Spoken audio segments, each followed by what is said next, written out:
IPM versus cat exam. आज से कुछ साल पहले तक अगर आपको IIM में जाना होता था तो सिर्फ कैट ही एक रास्ता होता था, बट रिसेंट ईयर्स में इसका एक दूसरा रास्ता बना है जिसका नाम है IPM। IPM एक 5 इयर्स इंटीग्रेटेड प्रोग्राम है जिसमें पहले 3 साल आपको BBA करवाई जाती है, IIM से ही नेक्स्ट 2 इयर्स करवाई जाती है MBA। इसमें स्टूडेंट्स को 12th के बाद एग्जाम्स देने होते हैं जैसे कि JIP मैट, IP मैट, जिससे डायरेक्ट IIM में चले जाते हैं 12th के बाद। अब क्वेश्चन यहाँ पे स्टूडेंट्स का बहुत बड़ा ये आता है, जो मुझे स्टूडेंट्स अक्सर पूछते हैं कि भैया मैं 12th के बाद IPM करूँ या फिर अभी ग्रेजुएशन कहीं से भी कर लूँ एंड ग्रेजुएशन के साथ साथ कैट की तैयारी करूँ एंड कैट के थ्रू मैं IIM में MBA करूँ। देखो सेम क्वेश्चन मेरे भाई का भी था जो अभी कैट के लिए प्रिपेयर कर रहा है, मुझे भी उसको IPM करवानी थी, उसकी भी इच्छा थी IPM करने के लिए, बट वो हमने प्लान कंप्लीटली ड्रॉप कर दिया था।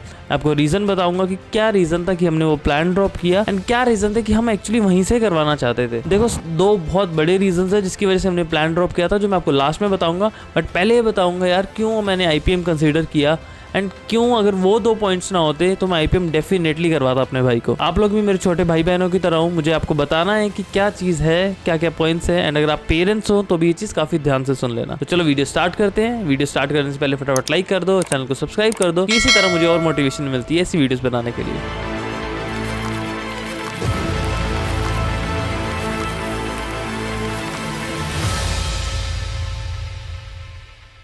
चलो अभी बात करते हैं कि IPM के क्या प्लस पॉइंट्स हैं, क्यों मैं चाहता था मेरा भाई भी IPM करे। तो देखो सबसे पहले तो मैं आपको बता दूं, मैंने IIM जम्मू से अपना MBA किया था। जिस साल मैंने MBA किया उसके नेक्स्ट ईयर ही IPM प्रोग्राम स्टार्ट हुआ था हमारे IIM जम्मू में। तब मैंने काफी शॉकिंग चीजें एक्सपीरियंस की। सबसे पहले तो थी करिकुलम।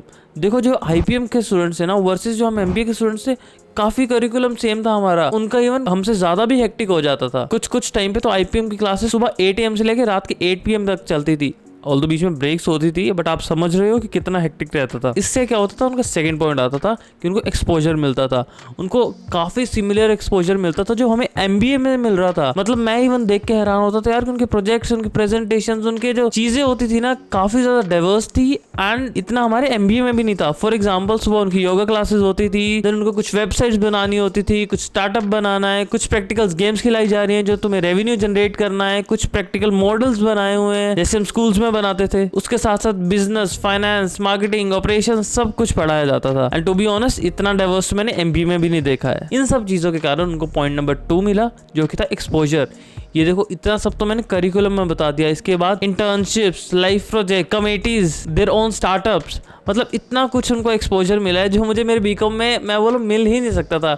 मैंने जो BCom में 3 साल में नहीं सीखा होगा ना, इन्होंने तो वो 1-1 महीने में सीखा है। मैं ये एग्जैजरेट नहीं कर रहा हूँ, मेरी BCom हो सकती है शायद बहुत ही गंदी हुई हो, बट ये एक्चुअल पॉइंट है। उसके बाद नंबर 3 प्रोफाइल, क्योंकि मैंने आपको इतनी सब चीज़ें बताई हैं, इंटर्नशिप्स, लाइफ प्रोजेक्ट्स कर रहे हैं, ये सर्टिफिकेशंस कर रहे हैं, इतने अच्छे प्रोजेक्ट्स बना रहे हैं, केस कॉम्पिटिशन्स कर रहे हैं, केस कॉम्पिटिशन्स में जीत रहे हैं, कोई रिसर्च पेपर लिख रहा है, कोई अपनी बुक लिख रहा है, उनकी प्रोफाइल पहले से बहुत अच्छी बन गई है। Then point number 4 brand name. देखो आप अपना CV समझो कि इनका CV कैसा बन गया। IIM से BBA की है, क्योंकि आपको पता होगा आप BBA करके अगर आपको सेम IIM से नहीं करना आप कहीं और से भी MBA कर सकते हो। तो आप CV समझो उसमें कैसा दिख रहा है कि उसमें IIM का नेम है, तुमने IIM से BBA कर रखी है, तुमने इतनी इंटर्नशिप्स कर रखी है, इतनी लाइफ प्रोजेक्ट्स की हुई है, तुम्हारी ये सॉफ्ट स्किल्स है, तुम्हारी ये टेक्निकल स्किल्स है, तुम्हें ये सॉफ्टवेयर आते हैं, तुमने केस कॉम्पिटिशन जीत रखे हैं। तुम समझो होल कंप्लीटली पैक्ड CV जो MBA स्टूडेंट्स का होता है उसके काफी क्लोज इनका है। एंड पॉइंट नंबर 5 इनकी सॉफ्ट स्किल्स। देखो इतना एक्सपोजर मिलता है IPM में कि तुम्हारी सॉफ्ट स्किल्स अच्छी हो ही जाती है एंड इवन इनका MBA वालों से भी काफी इंटरेक्शन रहता था, तो काफी ज्यादा एक्सपोजर मिलता था इस चीजों को लेके। तो ये सब चीजें थी जब मैंने देखी। तो point number 6 extra curricular, sports competitions, committees, fest, events, inter IIT, inter IIM competitions, ऐसा बहुत कुछ था जो हम इन्होंने भी एक्सपीरियंस किया सिमिलर टू व्हाट हम जो MBA में कर रहे थे। मुझे काफी इंप्रेसिव लगा कि यार मुझे मेरे भाई को भी ये करवाना है। बट रीजन 2 जो सबसे बड़े थे जिसकी वजह से हम नहीं करवा पाए वो मैं आपको बताता हूँ। बस 2 मेन पॉइंट जिसकी वजह से हमने IPM नहीं करवाया, वो रीजन था नंबर 1 फीस। देखो IPM की फीस काफी ज्यादा महंगी है, बताता हूँ कैसे। इसको डिवाइड कर सकते हो आप 3+2 ईयर्स में, यानी कि BBA प्लस MBA।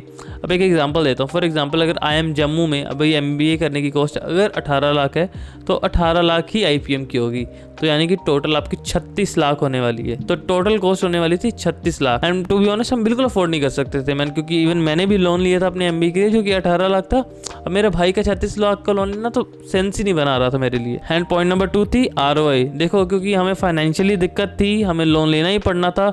36 लाख का लोन लेते, 5 साल उसकी इंटरेस्ट पड़ती भी जाती, आप ऑन एन एवरेज लगा लो कि 8-9% पड़ती, भाई वो कहाँ 45 लाख पहुंच जाता 5 साल के बाद। इसलिए मैंने पॉइंट नंबर सेकंड सोचा कि ROI देखो, अगर 45 लाख लगा रहे हैं, IIM जम्मू का आखिरकार एवरेज पैकेज तो था ही 15 लाख ना, तो मैंने सोचा कि यार ROI तो कहीं भी मीट ही नहीं हो सकती है। तो तब मुझे समझा कि यार ये उन लोगों के लिए जिनके पास जो फाइनेंशियली स्ट्रांग है वो अफोर्ड कर सकते हैं, तो ये प्रोग्राम उनके लिए बहुत ज़्यादा अच्छा है। बट जो लोग देख रहे हैं कि यार फाइनेंशियली उनका हाथ टाइट है, उनको वैसे ही लोन लेना है, तब ये चीज़ बहुत ज़्यादा महंगी पड़ जाएगी आपको, क्योंकि यार 45 लाख का लोन लेना एंड फॉर एग्जाम्पल चलो तुम्हारी 20 लाख की जॉब लग जाए तो भी मुश्किल है। मतलब ऐसा नहीं बोलो, बट आप समझ रहे हो ना कितना ज़्यादा लोन है वो। अगर आपको लगता है कि आप अफोर्ड नहीं कर सकते हो तो मैं जेन्युइनली ये बताऊंगा अभी के लिए आप अपने ग्रेजुएशन पे अच्छे से ध्यान दो, और ग्रेजुएशन के सेकंड ईयर में आते ही ना आप अपनी कैट की तैयारी शुरू कर दो बहुत अच्छे से, वो आपके लिए काफ़ी ज़्यादा बेटर रहेगा। एंड एम करो ज़्यादा से ज़्यादा परसेंटाइल के लिए, अपने आप को लिमिट मत करो। अब ऑप्शन आपको अपने हिसाब से डिसाइड करना है। तो यही हमारे 2 मेन रीजंस थे।